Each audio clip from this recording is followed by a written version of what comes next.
European leaders say they have agreed to draw up a peace plan for Ukraine following a summit in London on Sunday. Britain and France are leading the efforts with the aim of working together with the United States. Ukraine's President Volodymyr Zelenskyy was in London for the meeting.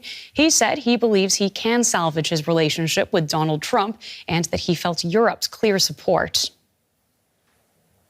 Now we can take a listen to exactly what Zelenskyy had to say after that summit. We need peace, not endless war. And that is why we say the security guarantees are the key to this. In the near future, all of us in Europe will shape our common positions, the lines we must achieve and the lines we cannot compromise on. These positions will be presented to our partners in the United States. So plenty to unpack here. Let's hear from our correspondents. We have Rosie Birchard in Brussels, and from Kiev, I'm joined now by Nick Connolly. Rosie, we'll begin with you. UK Prime Minister Keir Starmer has said that leaders have agreed now on a 4-step plan for peace in Ukraine and that Europe must do the heavy lifting. What more can you tell us? Well, this is basically a pitch across the Atlantic to President Trump, and we've had some details on what this plan might look like from French President Emmanuel Macron. He's been speaking to French press, and he spoke about an initial truce, so a pause in some fighting, for example, air combat and attacks on energy infrastructure in Ukraine, followed up by negotiations for a fuller ceasefire in which European peacekeeping troops could be deployed on the ground in some way to try and secure that deal. But look, these are just ideas at this stage because it's entirely unclear whether US President Donald Trump will be willing to listen to this. And of course, Europe has to convince him not only to listen, but to get on board with this, because Europe's leaders are clear. This is a plan to work with the US and not against it. They say no European plan can work without Washington's support. There are also questions about exactly which countries could be part of such a plan. We know the UK and France seem to be in the lead here, but we have countries like Germany, which have been hesitant to even talk about sending peacekeepers to Ukraine, while Russia is very clearly still waging war there. They say that's simply too premature. So while we have a potential coalition of the willing, as the UK Prime Minister called it, right now it really looks like more of a broad coalition of the could-bes. And Nick, given that background, what is the view from Kiev? Is there a sense that we finally are seeing a bit more concrete movement from the Europeans in showing leadership in support for Ukraine? I think first off, there was just huge relief here in Ukraine after what went down in Washington on Friday, to see the kind of emotional intelligence, as it were, of all the European leaders, not only coming out on Twitter, but also meeting up there in London, even though it was a summit that we knew was happening. But the kind of inclusion of Zelenskyy to that degree, his visit to the King, all of that really did reassure people here in Ukraine that European leaders are paying attention, that they are willing to take the lead and are here to kind of stabilize things and not just kind of ramrod, bully Zelenskyy into doing whatever Trump wants him to do. So that's the first thing. And there is a growing sense now of ownership from the UK Prime Minister, also from the French President, that they are not just reacting to things coming out of Washington, that they are also willing to commit peacekeepers, potentially also air forces to protect Ukrainians from Russian missile attacks. These are all things that are going to take significant resources and also going to take significant political capital to explain to their audiences back home. And they're willing to do this, and they've pushed ahead, is something that I think people here are very, very happy about, because after that initial push to talk about ceasefires a couple of weeks ago, some of it had been rowed back and it seemed like maybe that was all not really on the cards, but this now increasingly does seem like a reality and something that these countries are seriously planning to do pretty soon. Nick, Rosie, stay with us for a moment. Let's hear from Zelenskyy himself after Trump on Friday told him that he'd not been thankful enough for U.S. support. The Ukrainian president used his nightly address to once again state his thanks. Of course, we understand the importance of America. And we're grateful for all the support we have received from the United States. There hasn't been a single day when we haven't felt grateful, because this is gratitude for the preservation of our independence. Our resilience in Ukraine is built upon what our partners do for us and for their own security.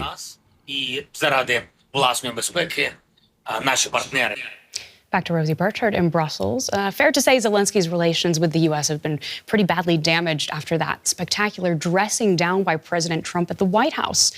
Is the EU well positioned to help try to mend those ties?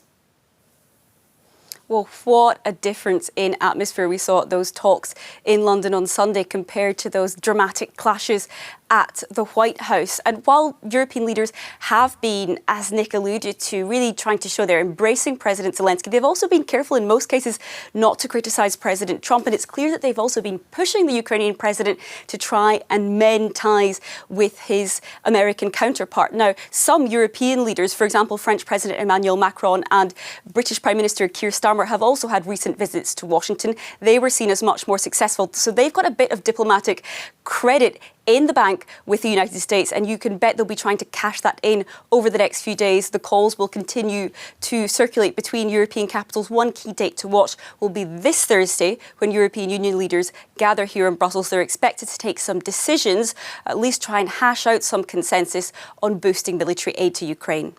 So let's pull back for a moment here and take a look at the importance of U.S. support. Nick, can you put this into perspective for us? Can the Europeans actually fill the gap, or could they, without the Americans?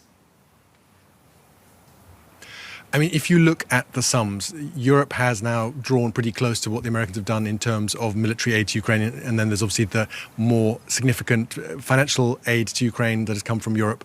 But in terms of the kind of capacity that America has provided Ukraine, the ability to shoot down Russian ballistic missiles with Patriot systems, even if those Patriot systems have come from Germany, that is American technology, manufactured in America. And if Germany wants to supply more, it needs American spare parts, it needs American permissions to send that kit this way. So replacing that ability to deal with ballistic missiles, lots of the kind of intelligence that's needed also to use Ukraine's really limited resources in a cleverer way to make it have more impact, that is all something that so far the Europeans don't obviously have an alternative to. When you look at the kind of more basic, more low-tech things that Ukraine uses, like munitions, that is something where Europe has really caught up in the last couple of years and increased its production. But there is going to be a huge step up for Europe to do. I think there is a hope here in Ukraine that Europe is now finally willing to really put more money on the table. People here always refer to the fact that the sums that Ukraine has received are significant, but they are dwarfed by what Europe spent on dealing with the COVID pandemic and reconstruction after the COVID kind of economic crisis. So there is a sense that yes, Europe has already done a lot, but compared to other things, there is still more room to grow there and to up the spending and do more in a hurry. But obviously this is would be new ground for Ukraine to have to deal with Russia without potentially Starlink, without US intelligence. That is going to mean more losses on the battlefield and more resources wasted to achieve the same result. Well, many thanks to you both. We've been speaking to our correspondents, Nick Connolly in Kiev and Rosie Birchard in Brussels.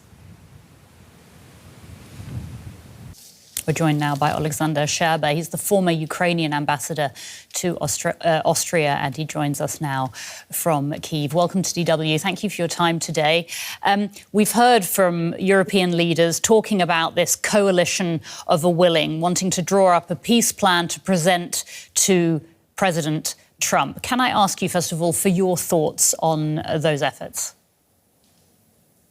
We are immensely thankful for those efforts, and the very fact that after 3 years of this tiresome, difficult, bloody war, Europe is still standing by Ukraine's side is just overwhelming, and we are thankful for that. Just our wish is that Europe gets a little bit more result-oriented and indeed maybe less relying on the partner overseas, because this partner has shown that his priorities are shifting a little bit right now. So we need to stand together to stop Putin from moving ahead. Of course, the partner overseas, that support is important, though, isn't it? Because even with Europe's new pledges to ramp up defence spending and production, it would take time for Europe to be able to fill the gap that the US would leave if Washington does withdraw its defence support for Ukraine. So how concerned are you about the possibility of Ukraine's defence capabilities suddenly being diminished? As far as I understand from my conversations with military, the Ukrainian military, we are more or less covered for right now because there have been massive military armament deliveries over the winter. What is critical for us is that we know that in the future, by the end of the year, for instance, the supply of weapons will still be there. What's critical is that Starlink will be there because a lot of our military communications are relying on Starlink on the front line. And of course, what's very, very important is air defense, because our cities, including mine, Kyiv, are under protection of American Patriots and the air defense systems supplied by Germany and Italy. So that's very important. If we don't have ammunition for these systems, thousands and thousands of people will be dead. If we could talk about the scenes in the Oval Office last week, we've heard President Zelenskyy saying he believes he can salvage his relationship with Donald Trump after the clash at the White House.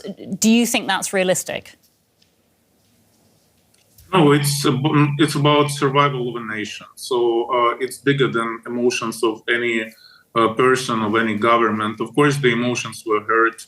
Of course, this is not something that we needed at this particular point, but we should be focused on how big the prize is here. And the prize is basically survival of millions of people and a possible genocide in the middle of Europe. So I'm sure that Ukrainian government and my president means it. We are ready to sign, and we were ready to sign this deal on rare earth metals. We are ready to negotiate whatever is necessary for a stable and just peace. So it will go ahead. Now it's about America's attitude, not Ukraine's. Mm-hmm. Well, the US National Security Advisor has suggested that Ukraine needs a new leader. There are some top Republicans who are calling for President Zelenskyy to step aside. What do you think President Zelenskyy should do next? Well, last time I checked, it's not about what other countries tell Ukraine. It's about what Ukrainian voters want and think, and Ukrainian voters are clearly in favor of President Zelenskyy and stand behind him. His popularity has surged over the last couple of weeks. So that's how things are in democracy, isn't it? You mentioned earlier, sir, that you would wish that Europe would be a little bit more results-oriented. Even prior to the election in the US, there was uncertainty over whether Trump would continue US support for Ukraine's defense. Are you personally disappointed that not more was done earlier by your European partners to more boldly frame how Ukraine's future would be charted? It's so obvious that so much time was not used properly. All these three years, we knew that how big the problem is, and yet Europe was in many ways still acted as if history is not on the move, and where the history is over, and we are still living in the world of pre-2022. Now it's time to change that, and I do hope that, for instance, the new German administration will be the one that will be ready to make history in the time when history is being made. Olexander Scherba, former Ukrainian ambassador to Austria. Many thanks for your time today, for joining us on the programme. Thank you.